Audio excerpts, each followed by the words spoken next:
Welcome to my review of Junker, the Gerstlauer Infinity Coaster at PowerLand in Finland. This is the park's star attraction, and it is a lot better than most people might think. During my visit to PowerLand, a park that felt like a mini Energylandia, I got to ride Junker a total of 10 times, and I loved every single ride. But as always, let's take a look at the stats first. Junker opened in 2015 as the third Gerstlauer Infinity Coaster, and it sits at a height of 40 meters. It has a rolling LSM launch that launches the train from about 30 to 104.4 kilometers an hour in 1.9 seconds. Junker is 860 meters long and features 4 inversions, although RCDB doesn't count the inclined cutback, so it's up for debate whether it has 3 or 4 inversions. Junker features 2 Gerstlauer Infinity trains with the standard lap bars. When the ride is running both trains, the wait is usually not more than 5 minutes, maybe 10 on a more crowded day. However, the park tends to take the second train off on empty days, which lets the waiting time shoot up to 15 to 20 minutes. While that can be a bit annoying, the actual operations are quite fast, so the train can get sent around the track quite frequently. Presentation-wise, Junker is a bit interesting. As a whole, the green track does look good in the open area, but as Pit Special, the ride next to Junker, is another Gerstlauer Infinity Coaster with the same colors, the two rides together look like one big attraction. In regards to theming, Junker doesn't have much. The station is a simple building without any actual theming, and the only actual bit of theming is hard to even notice. The ride's name, Junker, is technically pronounced Junker, which is a German company that builds planes. There's a small airplane next to the launch track, and the ground under the launch track is supposed to resemble an airstrip.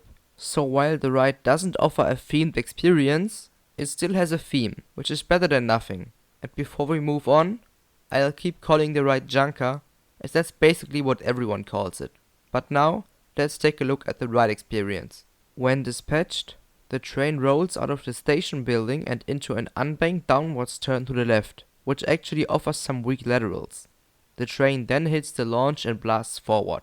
This launch is really good, and while it is a tad less punchy than similar Gerstlauer launches, it is more sustained, so you get pushed into your seat with a good amount of force for nearly 2 seconds. Once the train reaches its top speed, it flies up the ride's top hat, and after riding Carajo, which has a decently strong top hat, I thought I knew what to expect from Junker's version. But damn, I couldn't have been more wrong. This element is actually insane. After some good positive G's on the way up, you get ejected quite hard over the entire crest, but you also get thrown to the right insanely hard. This element feels like a more sustained version of the entry to Kärnan's hard element, and blasting over the top hat with these small trains felt like the ride was sped up. The valley after this top hat provides some strong and sustained positive G's before the train rises up into the next element. And while the following dive is considered to be a part of the ride's iconic finish loop, I consider this to be a separate element. At the top there is a little bit of fun floater airtime, however the dive itself has strong and sustained whip, which felt like a slightly less intense version of the drop on less gravity. The valley before the actual finish loop has more very good positive G's, and the finish loop then delivers some excellent sustained hang time.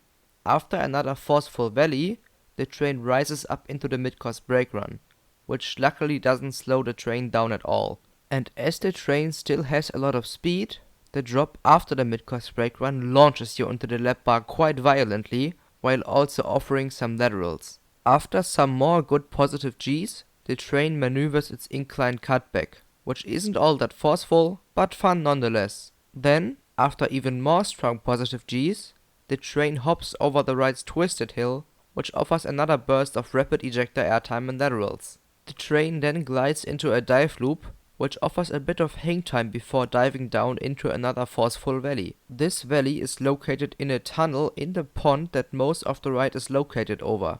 After that, the coaster's final inversion follows. This roll is very whippy, but the whip itself is also quite sustained, making this a really violent element. The final turn of Junker doesn't do too much, but it ends the ride rather quickly, so it doesn't feel like the ride starts meandering around. That sums up the layout of Junker. While I had reasonably high expectations beforehand, I did not expect Junker to be this intense. Almost every single element has very good forces, the valleys all pull fantastic positive Gs, and the ride generally feels quite out of control. On top of that, Junker has an immaculate pacing, taking every element at the perfect speed. The ride time is also very satisfying, as there is just so much good stuff packed into the layout.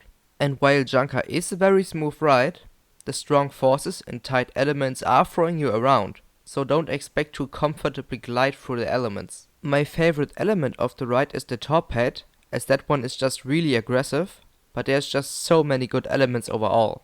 If you haven't ridden Junker yet, and watch a POV of the ride, then don't judge it according to that. No POV of this ride that I've watched does it any justice, because it looks so much tamer than it actually is.